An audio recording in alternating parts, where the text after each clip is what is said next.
Mr. Mayor, we're live. Thank you, Madam Clerk. Good afternoon. I'd like to call the meeting to order by reading the land acknowledgement. The Township of Oro-Medonte acknowledges that we are situated on the traditional land of the Anishinaabe people and ancestral territory of the Huron-Wendat. The Anishinaabe include the Odawa, the Ojibwa, and the Potawatomi nations collectively known as the Three Fires Confederacy. It continues today as the home for diverse Indigenous people, including the historic Métis community in Penetangwishing. The Anishinaabe people continue to have an enduring relationship with this land, specifically the Chippewas of Rama First Nations, the Chippewa Tri-Council, and the Williams Treaties First Nations. The Huron-Wendat Nation also continues to pay respect and protect their ancestors and heritage on this land. We honor the Indigenous history and culture that has thrived for millennia in this territory and the treaties that bind us together as partners in the spirit of a shared, sustainable, and prosperous future. We are all treaty people. Our commitment begins with acknowledging the truth so that we can move forward together towards reconciliation. And I think it's important to note that this coming up this weekend is reconciliation, so hopefully everyone can take some time and reflect, and so we can all move forward together. Madam Clerk, may we have a motion to adopt the agenda, please? Moved by Hutchinson, seconded by Lavoie. Be it resolved that the agenda for the council meeting of Wednesday, September 27, 2023 be received and adopted. All in favor? And that is carried. Members, are there any pecuniary interest to disclose at this time? Councillor Schell?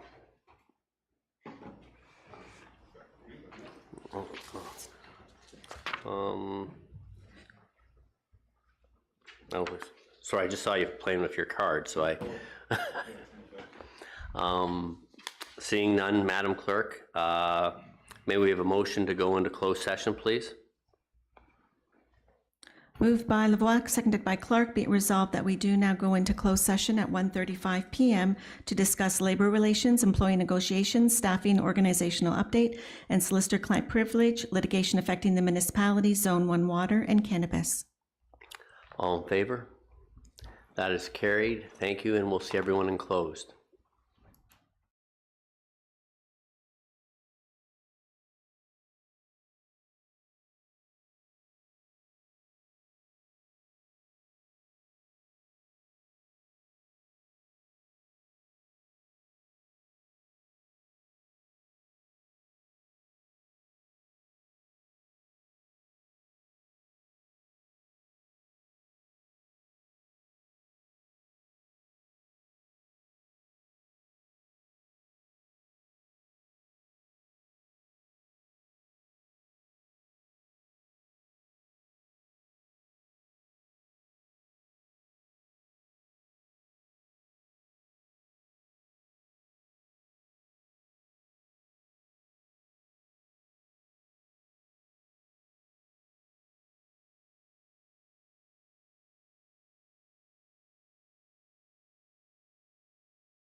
Mr. Mayor, we're live.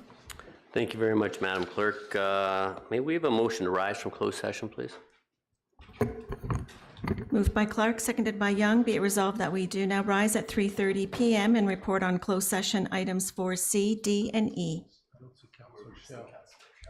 Councillor Schell, can you turn on your Yes.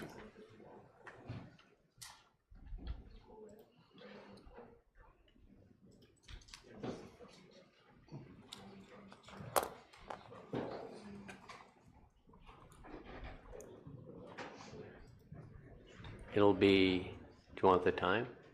Did you find it? Okay.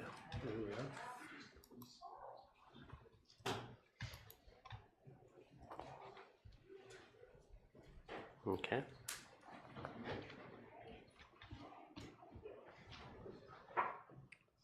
Okay, so everyone heard the all in favor of rising from closed? That's carried. Okay. May we have a motion for item 4C emanating from closed, Madam Clerk? Moved by Young, seconded by Shell. Be it resolved that 1, the confidential verbal information presented by Robin Dunn, CAO, and legal counsel Hicks, Morley, Hamilton, Stewart, Story, LLP, read labor relations, employee negotiations, staffing, organizational update be received, and 2, that staff and legal counsel proceed as outlined. All in favor? That is carried. May we have an item, a motion for item 4D, Madam Clerk? Moved by Bard, seconded by Young. Be it resolved, 1, that confidential memorandum correspondence dated September 26, 2023, and presented by Robin Dunn, CAO, and legal counsel Airden Burles, LLP, re-solicitor, client privileged, litigation affecting the municipality, Zone 1 water be received. 2, that staff and legal counsel proceed as directed. All in favor? That is carried. And the motion for item 4E. Moved by Shell, seconded by Hutchinson. Be it resolved, 1, that confidential memorandum correspondence dated September 26, 2023, presented by Robin Dunn, CAO, and legal counsel Airden Burles, LLP, re-solicitor, client privilege, litigation affecting the municipality, cannabis be received, and 2, that staff and legal counsel continue to proceed as directed. All in favor? That is carried. So we have a timed item at 3:30 p.m., a motion brought forward by Deputy Mayor 17A. But before we deal with that, we'll go to item 10, open forum. Madam Clerk, is there anyone registered to speak in open forum? No, Mr. Mayor, there were no registrations received. Okay. So what we will do is we will open, if there's anyone in chamber that wishes to speak to item 17, they can come forward and give their name and speak at the mic if they care to. Just, sorry, Madam Clerk. Thank you, Mr. Mayor. A motion to waive the procedural bylaw to allow members from the public who have not registered would be in order to consider, please. Yes, I will. Council, are you fine if we waive procedure to allow people in the chamber to speak if they wish at this time? All in favor? That is carried. Thank you. I'll mark that as moved by Shell and seconded by Lavoie. Thank you. Thank you. Okay, so if anyone wishes to come forward at this time, they can. Otherwise, we will move on to the next motion. Seeing none. Okay, so item 17, notice of motion. Madam Clerk, could we have the motion read? Moved by Lavoie, seconded by Hutchinson. Be it resolved that, in follow-up to the 2023 Boots and Hearts event at Burls Creek Event Park, staff be directed to review and report back to council on cost, traffic, policing burden, cost of police prosecution after the event has closed, traffic plan adherence, cost of township resources applied to the event, sound wall records, public mischief and misconduct occurrences, property zoning and taxes, event permit fee, etc. Thank you. Council members, I'll now open the floor up for anyone who wishes to comment. regarding this motion? Deputy Mayor Lavoie. Thank you very much, Mr. Mayor. I'd just like to make a few opening comments prior to any deliberation seen fit by council. The purpose of this initially was the number of complaints that were received, certainly by myself, during the course of the event this year, which seemed to be a setback from prior years. The objective of which, from my perspective, and having had the opportunity to meet with certain parties during the period of time when the event was underway, but the outcome that I'd like to see with regard to this event is that we continue to ensure public safety for the township residents, that we minimize to the extent possible the disruption to township residents, that we ensure equity, transparency, and respect for the relationship between the township and Burroughs Creek, that the township does not lose money, and that the user pays the costs for conducting this event within the township. Ensure that the township does not suffer reputational damage from the relationship, and that would seem to flow in part from some of the charges related to activities on site as made by the police during the event. Ensure that the parties move with the objective of continuous improvement towards an improvement in the township's experience for these large events, this one in particular and others, should the event site continue to have more large events. So I think we've been fortunate in one regard that it was halted during COVID, but it does seem that the momentum might be gaining again, and we might see more large concerts over the course of a summer. And lastly, that we ask management to develop key performance indicators for measuring the impacts of the event and the effectiveness of continuous improvements on the relationship. So those are my opening comments, and those are the objectives of the motion. Thank you very much. Thank you very much, Deputy Mayor Lavoie. Any other council members at this time? Any comments or questions? Councillor Schell. Yes, thank you, Mayor Greenlaw. I'd like to have some concerns or issues about this. I'm disappointed that this notice of motion is being brought forward at a time prior to the staff issuing the customary report. It's my understanding that for events greater than 10,000 people, all the stakeholders meet prior to the event and agree on the logistics regarding an event. I'm aware that this included township staff, the police, health services, and other agencies. The event cannot go ahead until all agencies sign off and a permit is issued. I also understand that the plan is monitored throughout the event, even with daily meetings of stakeholders to report and intercede in response to unexpected challenges. And additionally, I understand that individual members of council personally monitor the impacts on the community, as you mentioned, Councillor Lavoie, and some attend portions of the event, which I did also. Noteworthy was the invitation and participation to members of council to tour the site and ask questions prior to the event, which we all did. So you may wish to directly ask Ward Councillor 4, I'm sorry, I'm just reading my writing so I wouldn't forget something. So bringing this notice of motion, especially in the manner it was dealt with at council prior to the staff report, was result in negative outcomes that would have been avoided through following the traditional manner of having a staff report come before council. So I'm moving to have a motion, looking for a seconder to have this Burroughs Creek net benefit review deferred until such time as the staff brings a report to council. Okay. Yeah, I appreciate your comments, but I believe the motion is bringing forward to staff who will be engaged with the agencies involved in order to bring a report back. So the motion is for a report to come back from staff. So I believe what Deputy Mayor Lavoie is initiating is just kind of a number of concerns that we want to make sure are addressed in the review report, which I believe Director Binns is undertaking. Supplemental? Sure. Some of the things that are being asked for in that report, I think, are unrealistic. I'll suggest like OPP actions that may not be resolved during this term of council. So if there's actions that are being taken care of or addressed by OPP, that they could be sitting out there for a year or two or three. So how can we respond or react to something like that?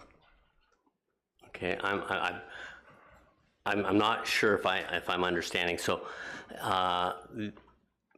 every year the OPP attend the event, so they're part of the security, which is hired by the operator. So those actions would be reviewed every year, and if there needs to be modifications or adjustments made to how it's being executed, they would be dealt with moving forward before next year comes upon us. Does that answer your question, or? It just seems to me like we're asking some redundancy here. We're asking the council to, or not the council, we're asking our administration to produce a report that they're going to be producing anyway, but we're asking them for a whole bunch of extra things on here. You know, and the final word in there is et cetera. Event permit fees, et cetera. Where does it stop?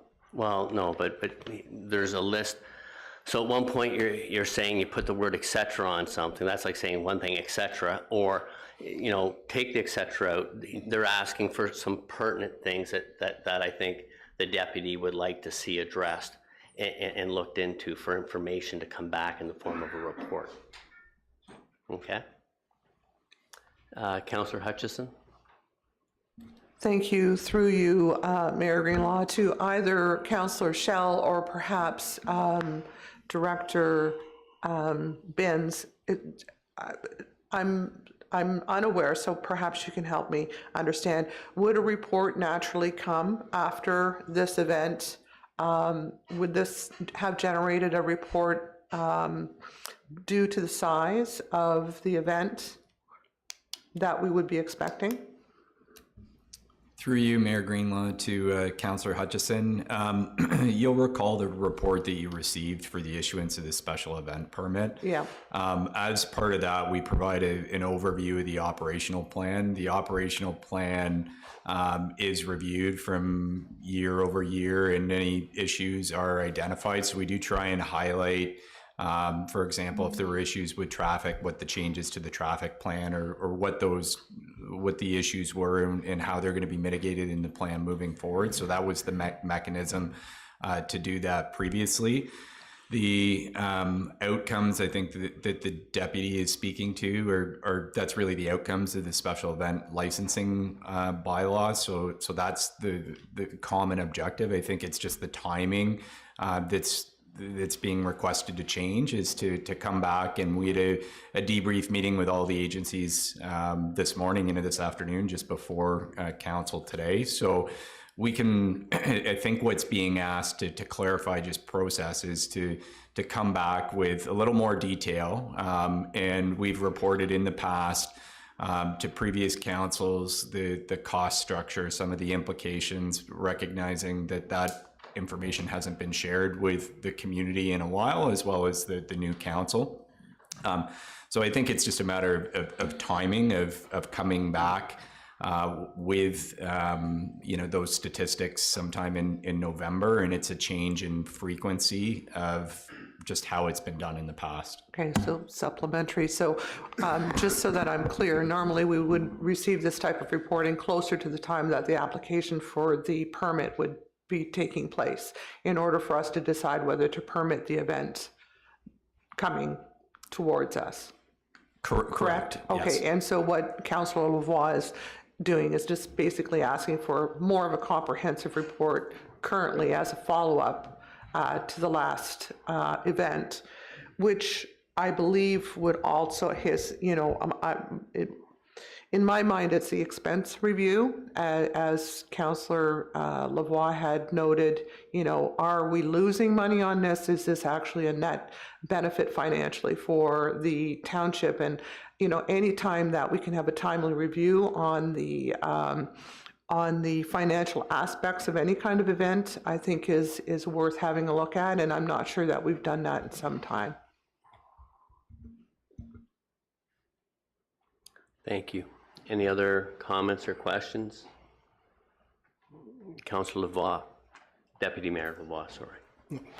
Either is fine. Yeah, excuse me. I just, perhaps I needed to be a little more specific in order to make clear the reasons why I asked for this. You know, during the course of the event, I did hear that the daytime parking area, for instance, was had to be shut down so that people couldn't come to pick up the people who were arriving. As a consequence, in the middle of the night, while there were cars parked along the roadside of line 7, there were pedestrians in the dark walking down the road in perhaps an unknown state of alteration. This, to me, is an extremely unsafe set of circumstances. And I'd like to hear an answer to this type of thing. I'd like to hear whether or not the traffic plan is being properly executed, and whether the traffic plan, if it is adequate, if it's being followed. And I think the public safety should be reviewed after an incident like this. I don't think it's fair to expect people to have to walk in the dark on an unlit road when the people who are meant to come and pick them up don't know where they are. So that's one of the main public concerns I have. I didn't go to the concert. From what I understand, because of this disruption to the traffic plan, people walked down line 7 and into Oro Station, causing misconduct, mischief, and damage to property. At this point, this information is to me anecdotal. And I'm asking that staff take a look at this information and get appropriate reporting from the OPP to confirm whether or not these things happened. I have people telling me they happened. They told me in very strongly worded emails that these things happened. So, you know, it's my ward. I'm a little concerned what's going on in it. I'm happy to see, you know, councillors and other people come and enjoy the concert. I'm very happy to hear that it's the premier #1 concert in Canada. But I'm not happy with some of the effects. And I'm here to speak for the people who elected me to represent this ward. So, yeah, I'm speaking as a councillor at this point. I'm also very concerned when I hear from the police that the ongoing costs of complex police investigations are carried on our budget. Once the event wraps up and goes away, they paid for their pay duty cops, police officers, and they've done an excellent job to the extent that the information was shared by the event holder with them so that they could respond to the event. But if we have a lot of complex, ongoing forensic type investigations with the police, we bear that burden on our police costs. The event is left. I don't see any line item in a financial reporting where we recoup those monies from the event holder if, let's say, a prosecution takes, as Councillor Schell indicated, another 6 months. Those costs could go on for quite some time, but we should know what they are. We know what the character of the charges or prosecutions are, and we know on balance or on average what those cost, and we should be able to estimate a budget for that, and we should ask for securities in advance against that kind of outcome if we think we're trending in the right direction. And that's why I'm asking for key performance indicators and trending so that we know what's going on, how to manage it, how to respond to it as a council, and how to protect our residents. Those are my final comments. Thank you, Deputy Mayor Lavoie. Any other comments at this time? I think the whole purpose of the motion is you know, it has been a very successful event. It's brought a lot of attention to the township, and at the end of the day, like everything else we do in this township, our job is to provide solutions, and continuous improvement has always been our theme as a township. So it's not to be taken as this is a negative move. All we're trying to do is understand, work with the agencies and the operators in order to provide the event to its best ability, without disrupting and disrupting or disrespecting the residents in the area. I think we can all accept that an event of this magnitude will never ever go without a complaint. Okay, so that's up to us to filter while respecting all bodies that are involved. And that includes the constituents, the organizers, and the agencies. So that basically is all I have to say on this matter. Director Binns, is there anything you would like to comment at this time? Through you, Mayor Greenlaw, I think what's being asked is pretty clear and straightforward. I think we've got the direction and intent of council, and I think as it relates to KPIs and some of the trying to quantify cost and quantify benefit, there's a lot of complex variables associated with that. I mean, we'll do our best at a high level to highlight those variables and try to quantify those pieces, but there are a number of variables and subjectivity that goes into that kind of analysis. So I think we've got clear direction in terms of what's being asked, and just timing from our perspective, it would probably be towards the end of November that we'd be looking to table the report. Yeah, no, thank you very much, Mr. Binns. And I think it's important the public knows that we've already, steps have been taken collaboratively by all the agencies, the organizer, and the township to provide a better product moving forward. I think, you know, that at the end of the day, that's how we need to look at these things. Our job is to provide solutions. We're a solutions body, you know, and yes, sometimes our decisions are difficult and challenging, but we all know what we signed up for. So, you know, at the end of the day, enjoy. So, Councillor Schell. Yes, thank you, everyone. I was going to ask Sean Binns, you're putting forward a report anyway, and just my concern was that we're throwing extra load on our staff to do what they were already planning to do. Yes, I believe, yes, it's an annual, they do a review on things of this magnitude. I think what Deputy Mayor Lavoie was asking, he was trying to provide some direction to some specific components that he would like to see brought back in the report, just to bring better clarity and understanding for members of the council and how we move forward with this event and other events in a positive way. Okay? Okay, so if there's, sorry, Mr. Young, Councillor Young. Thank you, Mayor. Don't be sorry. Sean, are there two different set of stats that are given?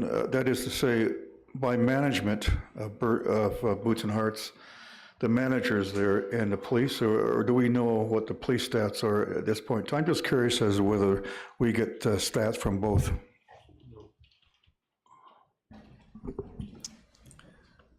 Through you, Mayor Greenlaw, to Councillor Young, I'm not sure what stats you'd be referring to. I think the stats from the OPP would have to do with, you know, policing, their calls for service, their records, The stats from the venue or the promoter, Burroughs Creek, would be tickets, number of tickets sold, the breakdown of what those tickets look like, those kinds of things. And then there's shared statistics as well. So again, the process for review and planning is collaborative. So the information that is shared freely from the venue to all of the agencies that have jurisdiction. So that'll be the intent of the report, is to consolidate all of those statistics from various agencies. And there's even correlation between the statistics, for example, medical insecurity. And one of the things that's trending across all special events now is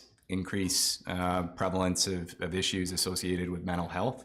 So that has a direct correlation on statistics related to police and security, for example. So it is like there's a number of different types of statistics that are shared openly between all of the agencies and the promoter, and form the basis for the operational planning. Yeah, perhaps I'm not clear. I hear most of it comes from police and the other agencies there, but we don't get a report on the number of disturbances, the number of assaults. I'm thinking of safety, as Deputy Mayor Lavoie has indicated. He's somewhat focused on the traffic, and I agree with him.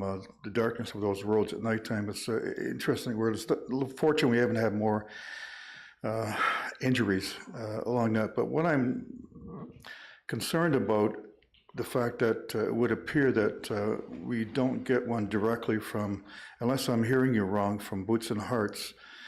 It's just been my experience in the past that there's a bit of a conflict there, that they want to make a success, and not suggesting for a moment that's the case here with Boots and Hearts or management there, but it's not often you get the accurate figures. And again, their interest is promote a safe concert, and again, everything is filtered through, my understanding, through that communication center there, and there's going to be instances where they don't call the police. It's handled internally, whether it be assaults or that sort of thing, disturbances, and that's why I ask, are we getting an accurate picture of what really goes on the grounds in Boots and Hearts? And just coming back to Councillor Shell's remarks there in terms of the time limit within a year, I think what he was referring to is the prosecutions of perhaps drug trafficking assaults, a serious assault, stabbings, whatever takes place there, and that can go on certainly more than a year in the courts. So I think that's what he was referring to, but that's about my comments, I guess. We're looking for a report, I guess, from both the police and management of Boots and Hearts separately. Okay. Go, please respond, Mr. Binns. Thanks. And maybe if I could just clarify, certainly anything that would involve an investigation or a potential offense is logged through the OPP. So absolutely. I mean, there's not two different statistics there. It's not our intent to report on the daily operations of Boots and Hearts. The objective of our special event licensing bylaw and the process is around public safety. So the event would have its own metrics, its own statistics for, its operation, but that's not a concern of the municipality, nor is it for any other business that operates in the municipality. So anything to do with public safety, all of those aspects as it relates to the bylaw, and we can provide that breakdown in terms of the OPP's reporting for the nature of different types of offenses, no different than we can do the same for different types of medical calls, so that you can see the correlation of trends over the years. And certainly that's something that all the agencies discuss in terms of, what to put into play for following years.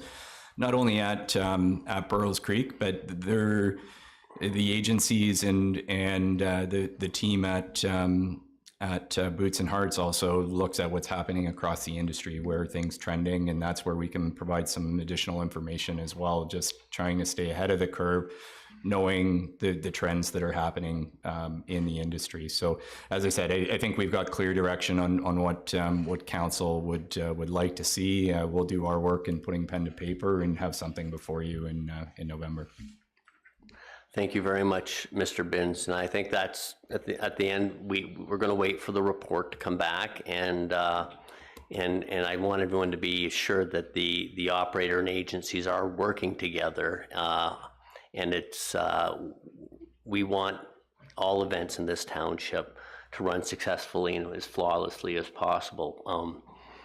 Understanding perfection is a big thing to obtain, and the size of the event is huge, and I think they've done a very good job. There has been some changes and morphing that we just need to try and tweak a few things. I hope that will hopefully bring it back in compliance with what we want to see as a municipality. Okay, so does anyone need the motion reread, or everyone heard it at the beginning?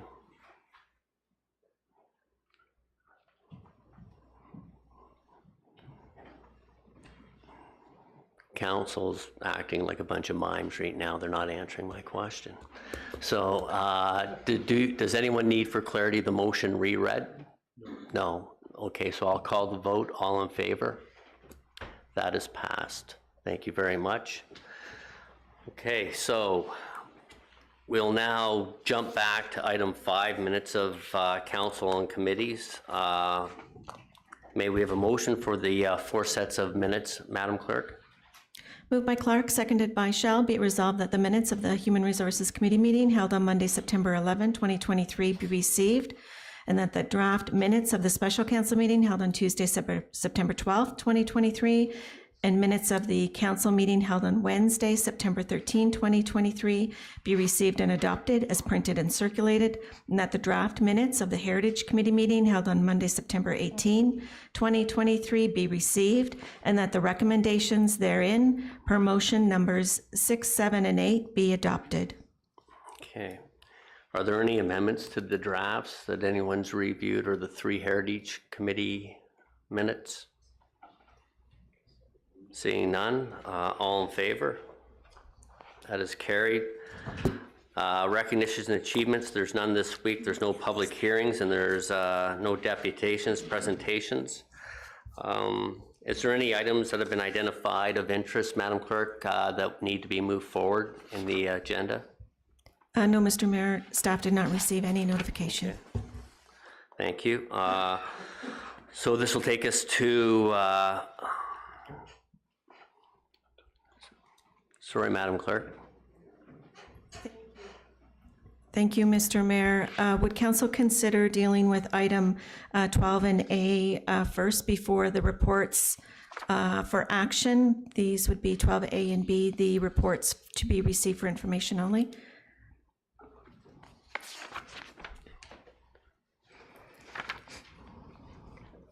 Sure. Thank you. So now 12 are these 2 reports to be received. Are there any questions, comments from members of council in regards to these 2 reports? Councillor Clark? Thank you, Mr. Mayor. Through you, I think it'd be worthwhile if we could have for item 12B, Nellie, to provide a summary. It appears as though she's willing to do so. Okay, thank you. Ms. Morrow? Thank you. Through you, Mr. Mayor, and thank you, Mr. Clark, for allowing me to introduce you to my report. I do feel my report speaks for itself, although I would like to highlight a few items. The township's budget was designed to provide the services and programs our residents expect. As my report shows, we're not the only people facing the environmental challenges impacting many municipalities and businesses. One of the challenges highlighted in my report is related to employee compensation and benefits. The township's salary benefit is based on a full staff complement for the year. The report illustrated that we are under budget for salaries and wages. and this is mainly due to a labor gapping. Labor gap happens when a position which is budgeted for remains vacant for a period of time before the successful candidate can be hired. There are many reasons for these gaps, such as length of notice periods, reduction in the number of qualified applications being received, a high number of vacancies occurring to retirement or job seekers looking for higher wages due to inflationary pressures or career advancement and such. Other items affecting the multiple industries, including us, are inflation, economic uncertainty, raising lending rates, and the possibility of recession, which have added to the challenges. Despite a slight decline in the consumer price index in Q2, it is rising again, and as of the end of August is 4%. The township continues to see high costs and delivering delays for services and products, as illustrated throughout the year with our awarded tenders. Overall, the township is under budget for the first half of the year. Although one of the areas we are over budget is legal expenses, which I have detailed in my report and itemized for you. Wherever possible, we are actively taking actions and making alternative decisions to reduce these costs. It should be noted that there is, in the 2023 budget, a reserves of $200K, which will help cover these deficits. I would also like to highlight Appendix B of the report, which provided a detailed list of all the 2023 approved capital projects, including a status and comments where relevant.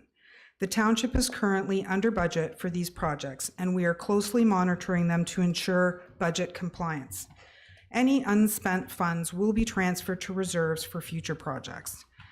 Staff continue to work diligently on not only delivering of the township's programs and services, but as well as assuring that we make note of potential impacts on the 2024 budget. If you have any questions, I'd be happy to take them. Council, any questions? Councillor Schell. Yes, thank you, Mayor Greenlaw, through you to Nellie.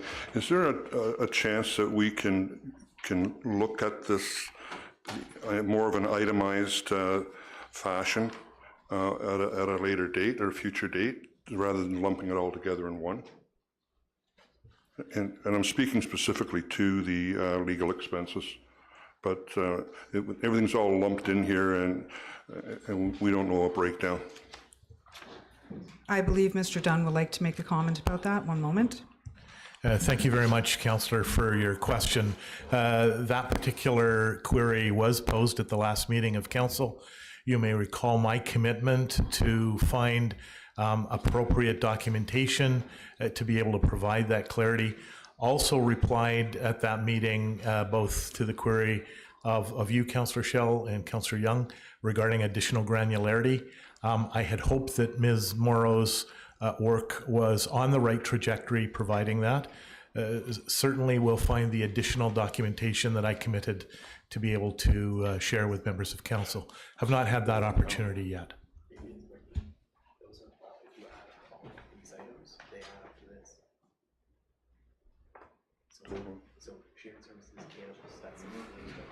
Okay. Thank you very much for your explanation, CAO Dunn.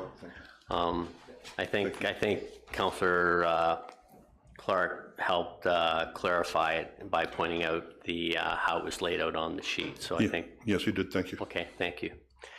Councillor Young. Yeah, thank you, Mayor. Just a comment that I read those, I had a look at them. I think that everybody in the community should have a look at that. They're public documents, and it says quite exhaustive exactly where your tax money goes.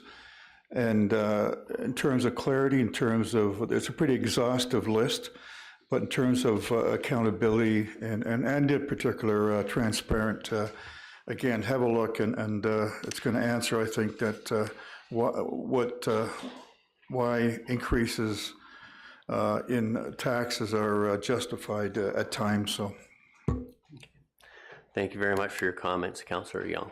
supplemental. Yeah, just supplementary. I also want to just comment as well that that report was prepared with the assistance of, I guess, every department submitting those expenses and to Nellie to form the final report. So I think everybody had a hand in preparing the final report, again, which is pretty clear and transparent, I guess, and accountable for where the money is spent, where the tax money is spent. Thank you. Councillor Bard. Yeah, thank you, Mr. Mayor, through you to Nellie. Thank you for the detailed report here. It was very helpful, and thanks to all the staff. So my understanding is that this surplus is going to go into reserves, and I did have some concerns from people. Maybe I'll back up a little bit. It's nice that we planned for inflation, and I know that was difficult to do so, and it was nice that we're in the positive. But I did have some concern that our tax rates went up a little bit higher than people were anticipating when they have challenges as well. So I'd like to plant the seed that maybe that 600,000 surplus that we have is given back, and we try to make sure that that's not necessarily money for later, but more to reduce that burden and the potential tax increase for our taxpayers moving forward. So I'd just like to, in our pre-planning for that. No, thank you. And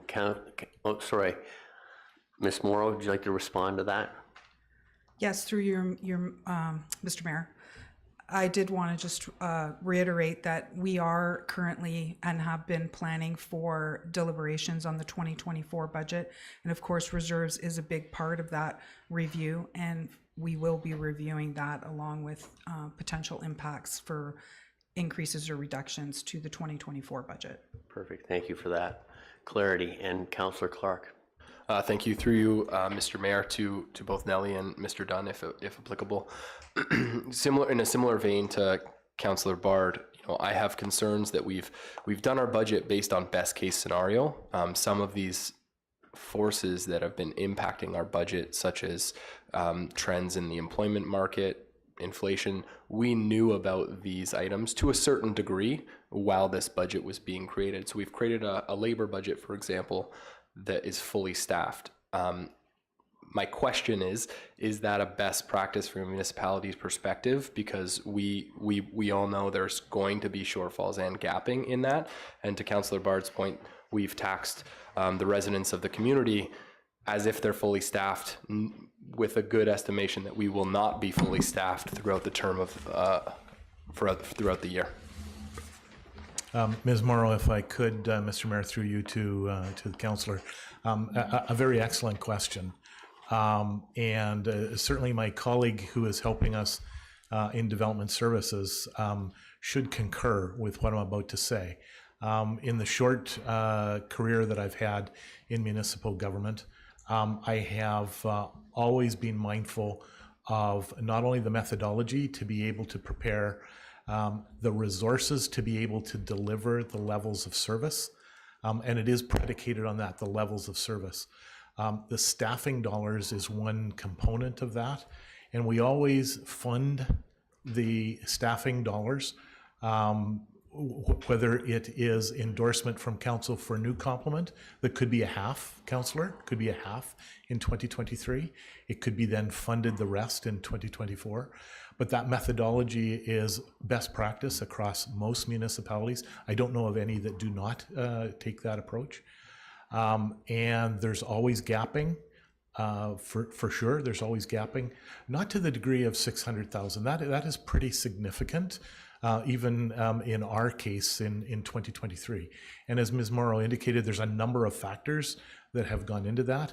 I hope that we get in better stride and cadence as we move into 24. And certainly the year-end projections that every member of the senior management team will be preparing and working with Ms. Morrow, and that budget reconciliation, as she referenced in the response to Councillor Bard, will be important. Hopefully we'll have better clarity with better understanding of some of those impacts. And of course, at the end of the day, we don't know every one of those impacts that are going to be forthcoming. And I don't know if Nellie wishes to add anything else to my comment. And I'm not certain that I answered clearly your question, Councillor. I attempted to. No, thank you. Supplemental.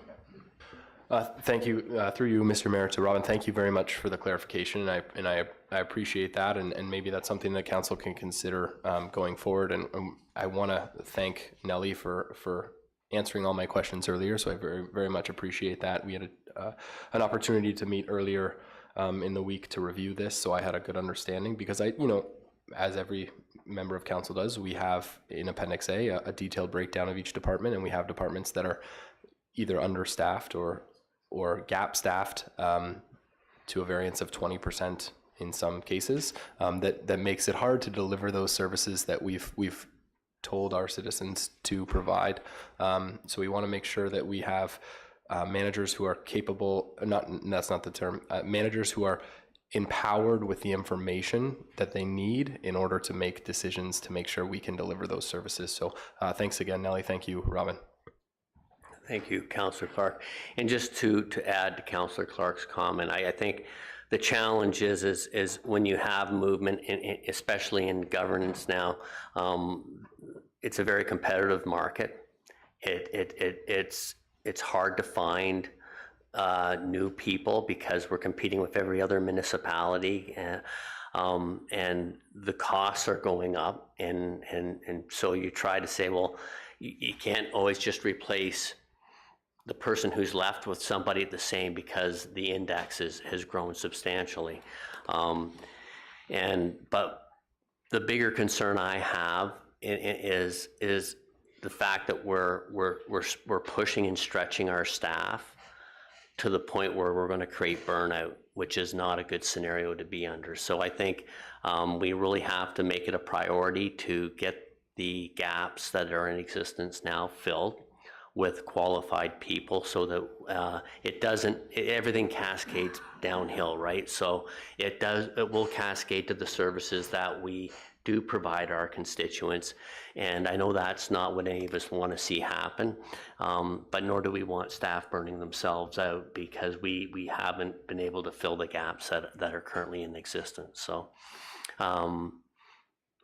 Councillor Hutchison. Thank you, Mayor Greenlaw. I just wanted to comment actually on the number of completed projects that we have, particularly through operations that have come in under budget. I think that's just amazing. It's not just one project, but several projects have been very well managed, and I just wanted to acknowledge that. Thank you. Okay, so Nellie, thank you very much for the report and bringing clarity, and Mr. Dunn for answering some questions. So if there's nothing else, then I would ask for them. Do you want to read both motions? Because I don't believe anybody had questions regarding item A of 12A, correct? Or Justin, did you want to give a briefing on that, or Mr. Binns? I'll maybe just at a real high level, just provide a bit of a good news and bad news scenario. So the good news is it is a quantity-based contract, so it is variable. All of our projects this year have come in under budget, so that's the good news.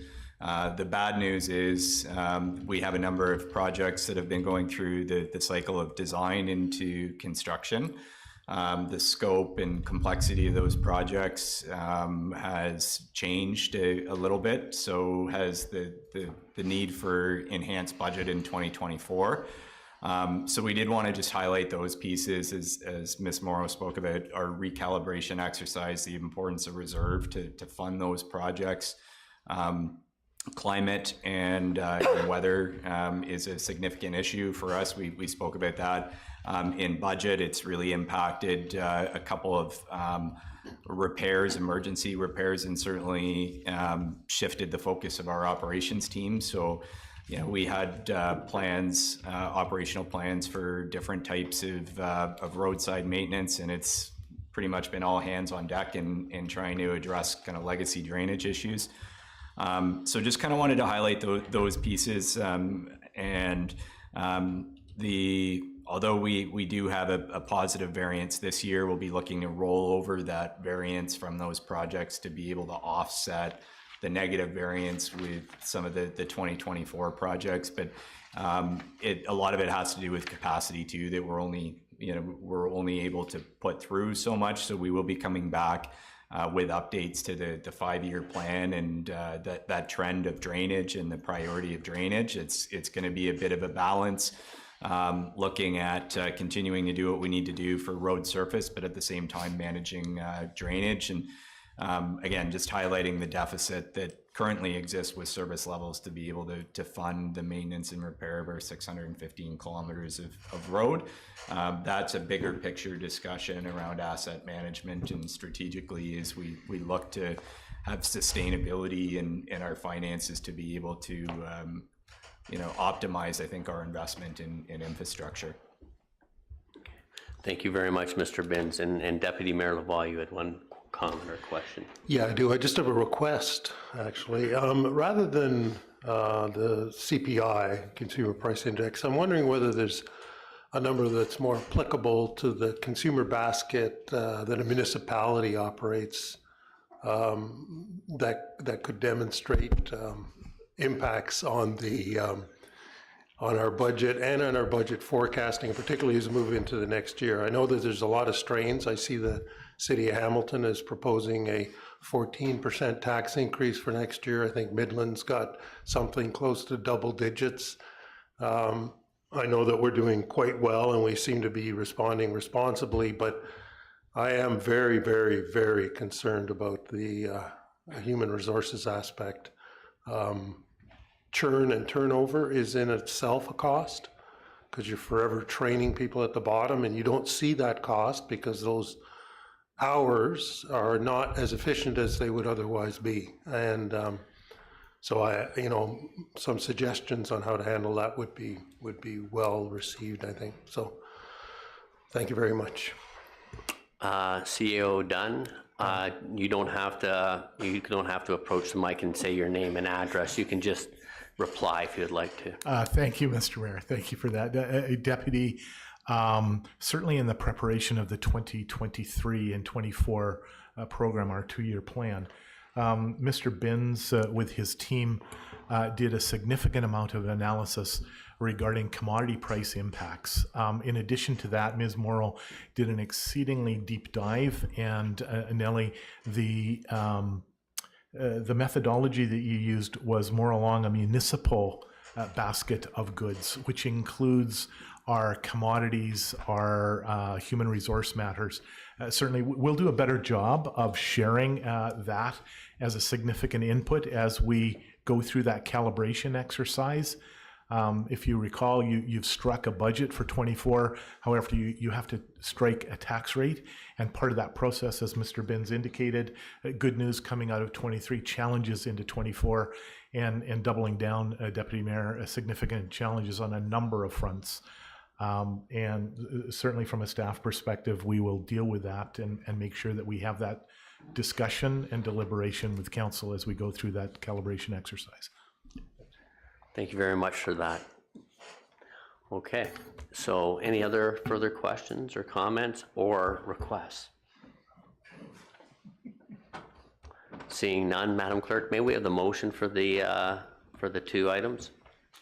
Moved by Hutchinson, seconded by Bard. Be it resolved that the reports as listed under item 12, reports of municipal officers for information only, be received. OCS 2023-13 and FI 2023-08 revised.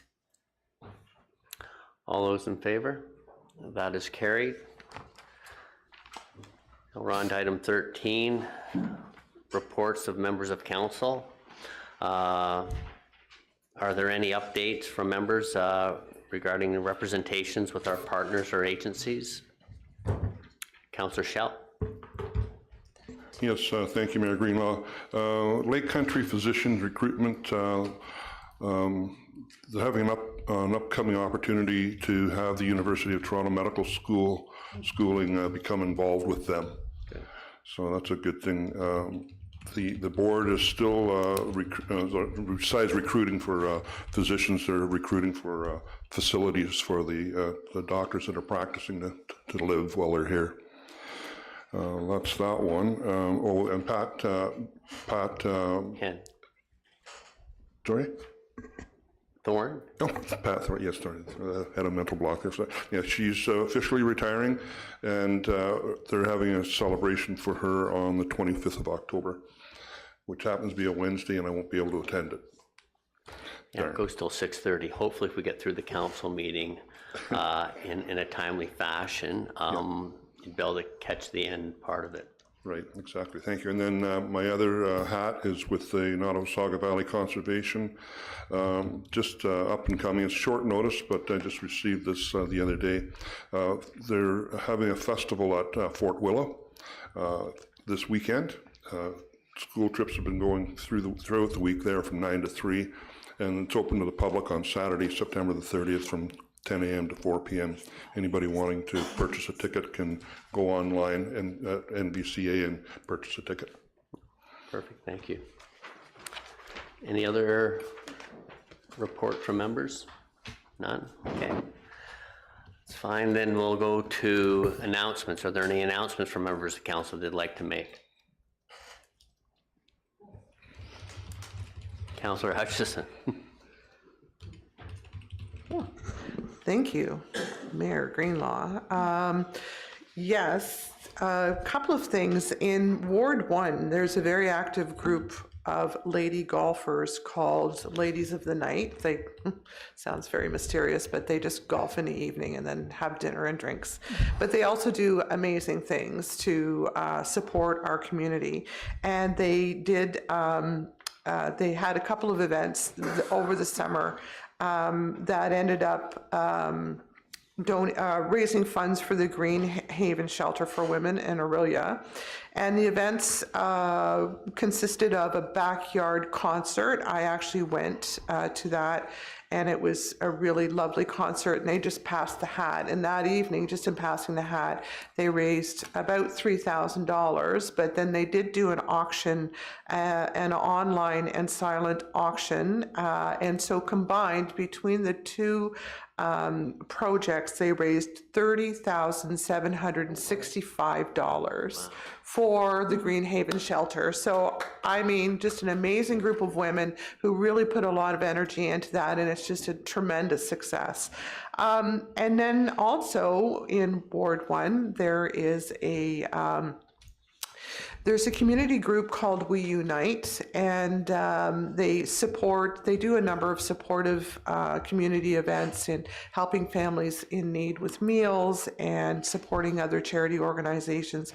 And they will be having their annual soup off on November the 10th from 6 p.m. to 11:45, and teams can register and create a lovely soup dish and take part in other events, and all monies that are raised go towards Red Park Communities. And I had the pleasure of meeting a new employee of Red Park Communities last evening at the Chamber of Commerce event, and she was telling us about how Red Park Communities facilitates finding or building housing for people who are in transition, either coming from prison or coming from an abusive relationship, and those sorts of people who require the kind of assistance that they need, they're provided through Red Park. So you can go online under We Unite and look to sign up for taking part in the soup off.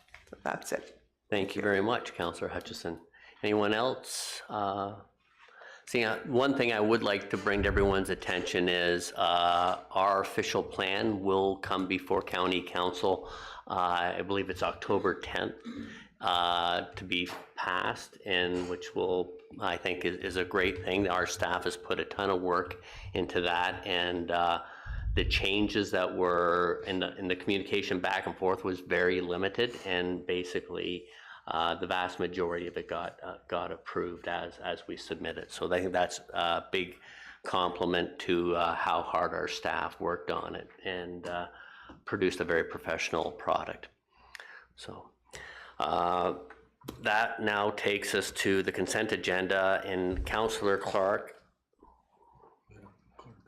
Madam Clerk? Thank you, Mr. Mayor. I was just wondering if you would like to go back to item 11. There's 4 reports for action, because we did skip over that item and went to 12 Okay, well, first. if you insist, I will. If you would like, or if you would like to deal with consent first and then go Well, back, I that's think fine too. I think we better deal with this, or rather than put it off to the next meeting, because that wouldn't go over too well. Thank So, you. Okay, could we have a motion for 11A, Madam Clerk? Moved by Shell, seconded by Bard. Be it resolved that OCS 2023-015, Carla Muso Garcia, Manager of Operations, re-award of RFQ supply, delivery, mixing, and stacking of screened winter sand be received and adopted.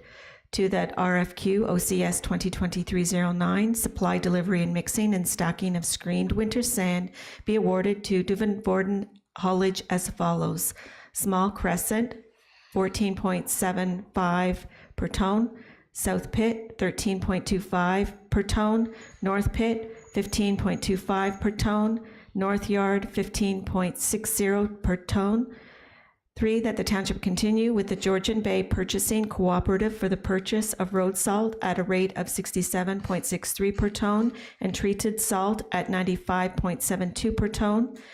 4, that the Director of Operations and Community Services be authorized to execute the appropriate agreements on behalf of the township. And 5, that the bidders be thanked and notified under the Director of Operations and Community Services signature. Okay, thank you. The floor is open for any questions or comments. Seeing none, then I'll call the vote. All in favor? And that is carried, Madam Clerk. And may we have a motion for item 11B, please?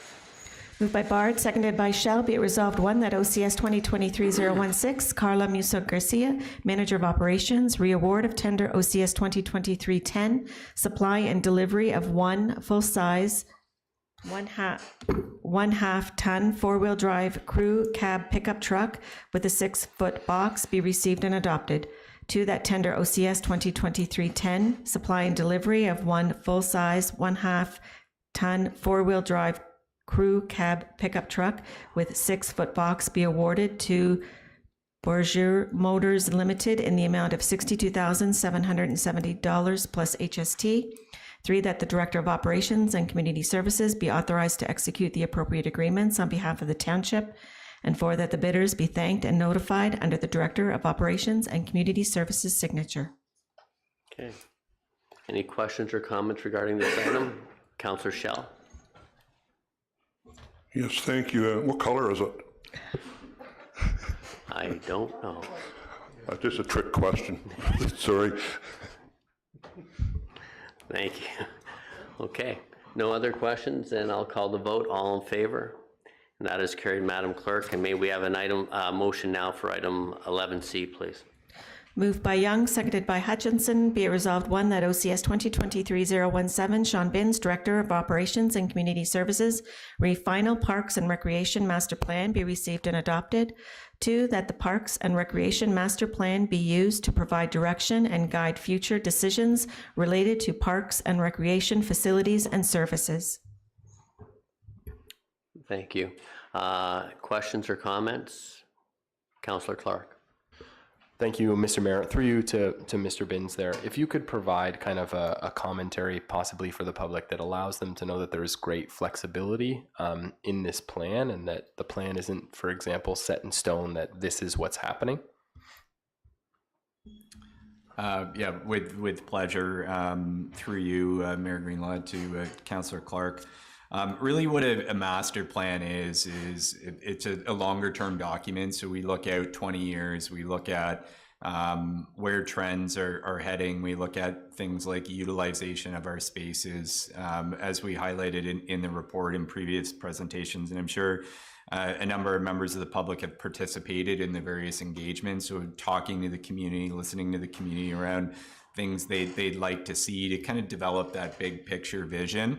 And that's really kind of what the the report looks at is it has to be within our financial means as well. I mean, we're a very large community geographically, which does make it difficult to serve the community with centralized facilities. So that's kind of a theme in the report of looking at the importance of neighborhood and community and then kind of township-wide facilities.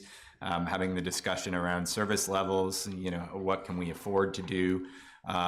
In the community service division and really across the township, we pride ourselves on partnerships with our community. So that's certainly part of it. How do we continue to foster those relationships and empower our community to provide community services? But at the same time, what are some of the trends and impacts there that we need to start thinking about for service levels? So it really is a guiding document, a big picture document looking out 20 years. It does provide a bit of a blueprint for us, things like our development charges, how we look at replacement of our facilities. Those are all kind of the bigger picture guiding pieces. Council's going through a strategic planning exercise, so we take those broad recommendations around how we develop community parks and incorporate that into the strategic plan and into our annual business plans. How it evolves is all, how resources are allocated in additional process. And that's one of the things that we highlighted in the report, that there were some concerns around divestment of parkland. It's always a bit of a controversial issue. It's something that we had to look at. We do have a sizable land bank, and looking at divesting and reinvesting is an opportunity at the same time, but that would be subject to a process. So we would do a review of those surplus lands, highlight that, have an opportunity for engagement, and that would all form part of it. So this is really a blueprint. What we do with it next will be, starting to tease that out in our business plans. Things like recommendations as it relates to our community halls, that would be subject to a staff report with some guidance from council on how we start to shape and move some of those recommendations. So that's really kind of the intent of the report, that there is a great deal of flexibility. It's a bit of a stretch document too, that there are some stretch goals in there in terms of what the community would like to see, but at the same time, that creates a significant opportunity that if there are opportunities for grants, then we've got plans to be able to move those things along, and the community supportive of them. So that's really the intent of the master plan, and kind of what happens now now that council's looking to endorse the plan moving forward. Thank you very much, Mr. Binns. Is there any other questions? It's an extensive read, but it's a great read. I would encourage people to look through it, because it gives you an overall vision of where we're going and how we're hopefully going to get there. So, okay, so Madam Clerk, we've read the motion on this. All in favor? That is carried. So now can we have the motion for 11D, Madam Clerk? Moved by Lavoie, seconded by Bard. Be it resolved that CS 2023-024, Jeanette Teeter, Deputy Clerk, Re-Heritage Committee Public Representation, 2 appointments, be received and adopted. 2, that for the remainder of the 2022-2026 term, the following be appointed: Ann Walker, Jesse Woodrow. 3, that staff proceed accordingly. Okay. Any questions or comments at this time? Seeing none, all in favor? That is carried, Madam Clerk. And thank you very much for pointing that out, so we went back and didn't leave off those items. So this brings us to item 15, the consent agenda, and I believe Councillor Clark, would you like to speak to the submission of what support we're going to give to this item? Thank you, Mr. Mayor. Through you to the floor. This is something that we in Oro-Medonte, I like to think, pride ourselves on being good neighbors, and part of that is managing our shared resources. So in concert and cooperation with motions passed from the town of Georgina and Bradford West Gwillimbury, a request from support from the province to ensure that our common lake, known as Lake Simcoe, is protected in the sense of reducing our phosphorus contributions to the lake, and which will have a resounding effect on its health as we look to move forward, and our kids and our grandkids and future generations look to enjoy the wonderful lake that we're fortunate to share. Thank you very much.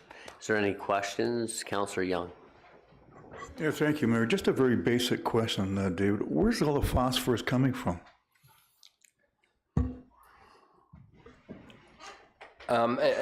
Great question. It may seem simple, but I think it's a contribution of a number of varying factors, both from a heritage perspective, from a farming community, but also how our system is developed to treat and stop that phosphorus from entering the watershed and further down into the lake system, as well as there is varying degrees on how much the precipitation of an annual year can actually affect the amount of phosphorus that flows in at one given time. So that can fluctuate it as well. There's lots of things that we still don't know about its long-term effects, but obviously it's something that we want to make sure we're proactive on. Supplemental. Yeah, thank you. Yeah, I just remember reading someplace, I saw the picture there that you want it reduced by 43 tons or whatever it was, and it seems, how can that much be going in? But it's got to be coming from more than the farmer's fields runoff type of thing, and I'm just curious where it is all coming from. That's all. No, and it's something that the Lake Simcoe Conservation Authority spends a lot of time on, and trying to mitigate the water flow. Intense rainfalls increase phosphorus because what you get is you get surface wash versus it doesn't absorb through the soils and filter it out itself as well. There's also things such as, you know, road salt and stuff like that drains towards in it. Like, there's a multitude of things, but yeah, they do. I know it's not necessarily fair the farmers get the brunt all the time because, but you know, they're not doing it purposely. They're trying to mitigate it, and we're trying to manage the flow of it into the water system. So, okay, any other questions, discussions? Then I'll call the vote. All in favor? Oh, Mr. Mayor, I'm sorry. I haven't put the motion on the floor. Or you're not getting tardy, are you, over there? It could be. Moved by Clark, seconded by Hutchinson. Be it resolved that the staff recommendation with respect to the item listed under consent agenda correspondence be adopted as printed. Thank you very much, Madam Clerk. Thank you. All in favor? That is carried. Okay, so there's no communications or petitions, and we've dealt with 17A. 17B is a motion coming forward by Councillor Hutchinson. Would you like to speak to this briefly, if you could? I think it's pretty straightforward. I'm looking, we know that our township is inclusive of all peoples, and currently in July, the township does demonstrate our support for the LGBTQ plus people, their families, and their friends in the community as we raise the Fierté Simcoe Pride flag. A lot of our neighboring communities over the last number of years have identified prominent locations for a rainbow crosswalk to help to spread the word that they're an inclusive community. And as an ever-increasing pathway to inclusion, I feel Oro-Medonte can demonstrate its support and our support for the LGBTQ plus community through the installation of such a crosswalk. So my motion is to have staff review the cost and a potential location for such an installation. Okay, thank you very much. Any questions, comments? That's very straightforward, and thank you for your explanation. I guess a question, is there any specific area that has been identified yet where? I don't believe so. I think staff would be best suited to decide where that should be. It would be sort of a gateway area or a high traffic area where we have a lot of people moving through. Yeah. I know that Craighurst is sort of seen as a gateway community where they, have been considered sort of the downtown of the municipality. So I really would put it in the hands of staff to make the appropriate recommendation for the location. Okay, perfect, thank you. Councillor Young, I think would you like to ask a question or make a comment? Yeah, sorry, Sorry. I forgot procedure. Yeah, thank Thank you. you. Yeah, I just, Craighurst already has a marked crosswalks up there, so that may be the location. Okay, thanks. Okay. I guess we'll call the vote after the, go ahead, sorry. Sorry, this item was just for notice. Okay, my And apologies. the item will come back to the next regular council meeting, which is on October 11, for discussion and a vote. No, thank you, that was Thank you. my mistake. Thank you for keeping us between the guardrails today, Madam Clerk. So this takes us to the bylaws, which we have none. So closed session is finished. Confirmation bylaw, may we have a confirmation bylaw motion, Madam Clerk? Moved by Shell, seconded by Lavoie. Be it resolved that bylaw number 2023-086, being a bylaw to confirm the proceedings of the council meeting held on Wednesday, September 27, 2023, be read a first, second, and third time, passed, be engrossed by the deputy clerk, signed and sealed by the mayor. All in favor? That is passed. And may we have a motion to adjourn, please? Moved by Clark, seconded by Lavoie. Be it resolved that we do now adjourn at 4:45 p.m. All in favor? That is carried. Thank you very much.